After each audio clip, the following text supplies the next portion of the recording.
오늘의 말씀 창세기 27장 38절에서 46절 말씀입니다. 내 아버지여, 아버지가 빌 복이 이 하나뿐이리이까? 내 아버지여, 내게 축복하소서. 내게도 그리하소서. 하고 소리를 높여 우니 그 아버지 이삭이 그에게 대답하여 이르되, 내 주소는 땅의 기름짐에서 멀고 내리는 하늘 이슬에서 멀 것이며 너는 칼을 믿고 생활하겠고 내 아우를 섬길 것이며 네가 매임을 벗을 때에는 그 멍에를 네 목에서 떨쳐버리리라. 그의 아버지가 야곱에게 축복한 그 축복으로 말미암아 에서가 야곱을 미워하여 심중에 이르기를, 아버지를 곡할 때가 가까웠은즉 내가 내 아우 야곱을 죽이리라. 맏아들 에서의 이 말이 리브가에게 들리매 이에 사람을 보내어 작은 아들 야곱을 불러 내 형 에서가 너를 죽여 그 한을 풀려하니 내 아들아, 내 말을 따라 일어나 하란으로 가서 내 오라버니 라반에게로 피신하여 내 형의 노가 풀리기까지 몇 날 동안 그와 함께 거주하라. 내 형의 분노가 풀려 내가 자기에게 행한 것을 잊어버리거든 내가 곧 사람을 보내어 너를 거기서 불러오리라. 어찌 하루에 너희 둘을 이루랴. 리브가가 이삭에게 이르되, 내가 햇사람의 딸들로 말미암아 내 삶이 싫어졌거늘 야곱이 만일 이 땅의 딸들 곧 그들과 같은 햇사람의 딸들 중에서 아내를 맞이하며 내 삶이 내게 무슨 재미가 있으리까. 우리는 영웅 이야기를 참 좋아합니다. 어릴 적에는 슈퍼맨, 배트맨으로 해서 어떤 초능력을 가진 어떤 능력자가 나타나서 악당을 물리치는 이런 이야기에 푹 빠지기도 하지요. 어른이 되어서도, 특별히 신앙인이 되어서도 크게 달라지지 않는 것 같습니다. 우리는 참 영웅을 좋아합니다. 그래서 예를 들면 무슨 목사님이 얼마나 말씀을 능력 있게 전하고 그래서 교회가 어떻게 성장하고 사람들이 얼마나 많이 따르고 하는 그런 이야기들이 늘 오르내리는 걸 듣지요. 그래서 그 영웅들이 우리들의 삶에 어떤 귀감이 되고 본이 되어서 그 영웅이 될 수 있었던 그 이유, 그 자질, 특징들을 찾아내서 우리도 그것들을 본받고 싶어 합니다. 그래 하여서 나도 저렇게만 하면 저런 영웅처럼 될 수 있겠거니 하는 나 자신이 또 다른 영웅이 되고픈 그런 꿈에 적기도 하지요.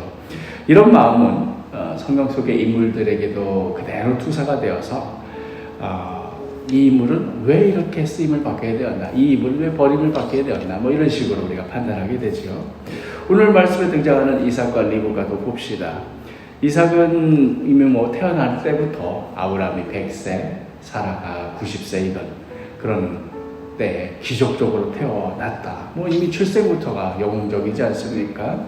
또 하나님께서 이삭을 번제로 드리라 했을 때도 이삭은 그 뜻에 겸손히 순종해서 아버지가 자신을 번제 제물로 올릴 때도 가만히 있었다랄지 이런 식으로 그래서 이삭이 그 이삭이 될 수 있었구나 이렇게 생각을 하지요. 리브가도 아브라함의 종인 줄 모르고 그냥 지나가는 나그네가 물을 달라는 줄 알고는 그럼에도 불구하고 기꺼이 물을 떠서 주었을 뿐만 아니라 낙하에게까지 대접을 하고 또 저 사람을 따라 나서겠느냐 이렇게 물었을 때 용기 있게 가겠다, 기꺼이 믿음의 집안에 시집을 가겠다 하고 길을 나섰던 그런 믿음의 여인이었다. 그래서 우리가 알고 있는 이 성경에 이 믿음의 집안이 세워갈 수 있었던 것이다 하는 식으로 믿음의 사람들도 하나의 어떤 영웅은 그들이 가진 어떤 신앙적 자질이 얼마나 귀하고 또 결정적이었나 하는 것을 우리가 주목하기 쉽습니다. 그러나 성경 말씀은 참으로 집요한 게 그렇게 영웅이 그냥 영웅 행세할 수 있도록 놓아두었더라면 그런 영웅을 좋아하는 우리 심석에 딱 맞는 그런 책이 되었을 터인데 참 성경 말씀은 잔인하다 싶을 정도로 그들의 진짜 민낯을 실제 삶 속에서 어느 정도 열매를 맺을 수밖에 없는 정도인가 하는 것을 그대로 보여줍니다. 그냥 사람이니까 그럴 수 있지라고 싶을 그런 식으로 넘어가기에는 부족할 정도로 그냥 앞뒤로 꽉꽉 막혀서 이걸 헤어나올 수가 없구나, 그냥 이대로 끝이구나 싶을 정도로 우리가 영웅이라 여겼던 그런 자들이 그냥 그렇게 삶이 뭐 꼬라박았다고 해야 될까, 뭐라고 표현할 수 없을 정도로 그냥 내리꽂힙니다. 오늘 상황이 바로 그런 상황이지요. 큰 자가 작은 자를 섬기리라는 하나님의 말씀을 굳게 붙잡았던 것이라고는 하지만, 그러나 뭐 사실 남편 속이고 나아가서는 하나님을 속여서라도 야곱을 장자의 복을 받게 하겠다는 그 리브가, 그 결말이 지금 어떻게 됩니까? 그렇게 해서 그 야곱이 그 장자의 복을 받아서 장성하고 식구가 많아지고 그 땅을 누리고 하는 그 모습을 보고 싶어서 그랬던 것일 터인데, 그것 이루어집니까? 아닙니다. 오히려 그 아끼던 아들 야곱을 멀리 떠나보내야 되는 그런 처지가 됩니다. 뭐 오늘 말씀을 보면은 잠깐이면 된다 이런 식으로 떠나버린 것 같지만 사실 이게 마지막이었지요. 형이 동생을 죽이려 드는 이 집안의 비극을 피하기 위해서 어쩔 수 없이 그런 선택을 내릴 수밖에 없는 그런 상황. 뭐 아들 하나 복 받게 하려다가 그 아들은 맞아 죽게 생겼고 다른 아들은 살인자가 되게 생길 판입니다. 42절 말씀에 내 형의 분노가 풀려 자기에게 행한 것을 잊어버리거든 내가 곧 사람을 보내어 너를 거기서 불러오리라. 어찌 하루에 너희 둘을 이르랴. 금방이면 될 거라고 생각했고, 이렇게 엉망진창이 된 이 상황 조금만 지나면 자연스레 정리가 되리라 여겼지만, 곧 사람 불러서 보내면 금방 올 수 있는 그런 길이라 여겼지만, 야곱이 이 땅에 돌아오기까지 무슨 일이 벌어졌는지 우리 너무나 잘 알지 않습니까? 믿음의 집안이라면서요. 믿음의 어떤 영웅이라면서요. 도대체 어떻게 이런 일이 다 벌어집니까? 그것도 뭐 다른 세상적인 일을 하다가 이런 일이 벌어진 것도 아니고, 하나님의 복을 이어받으려 거룩한 믿음의 유산을 이어가려다가 이런 일이 벌어질 것 아니겠습니까? 이게 영웅의 실상입니다.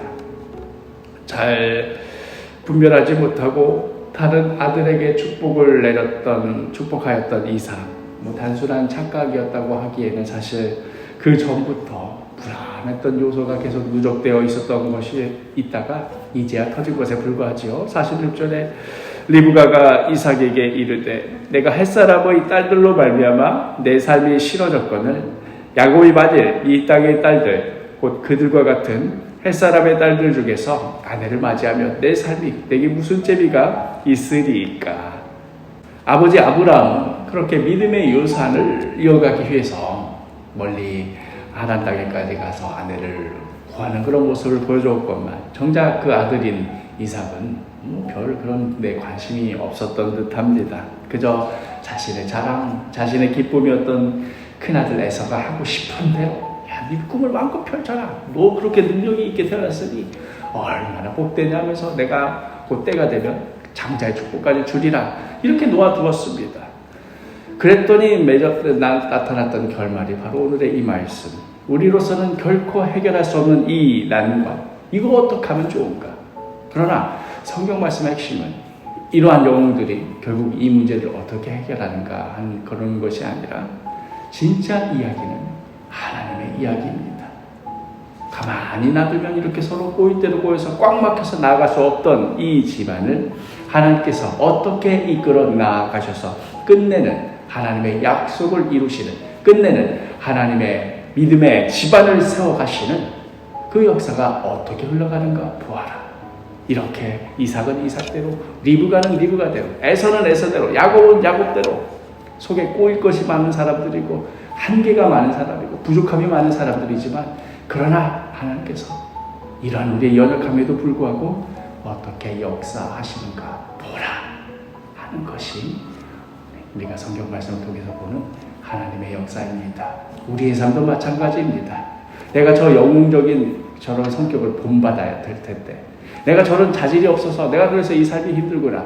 틀린 말은 아닙니다만 그게 결정적이지는 않습니다. 우리의 연약함에도 불구하고 더 중요한 것은 그러한 우리의 연약함을 들어서 하나님의 역사를 빚어가시는 하나님을 바라보는 것. 우리의 연약함에도 불구하고 우리의 연약함 때문에 나락에 떨어져서 바닥을 침에도 불구하고 예수 의지합니다. 오늘 하루도 예수 의지합니다. 이 믿음이 귀한 것이고 또 그 믿음대로 이루시는 하나님의 역사가 귀한 것입니다. 오늘 하루도 이렇게 귀한 하나님의 역사를 경험하고 누리고 감사하는 복된 하루가 되기를 간절히 축복합니다.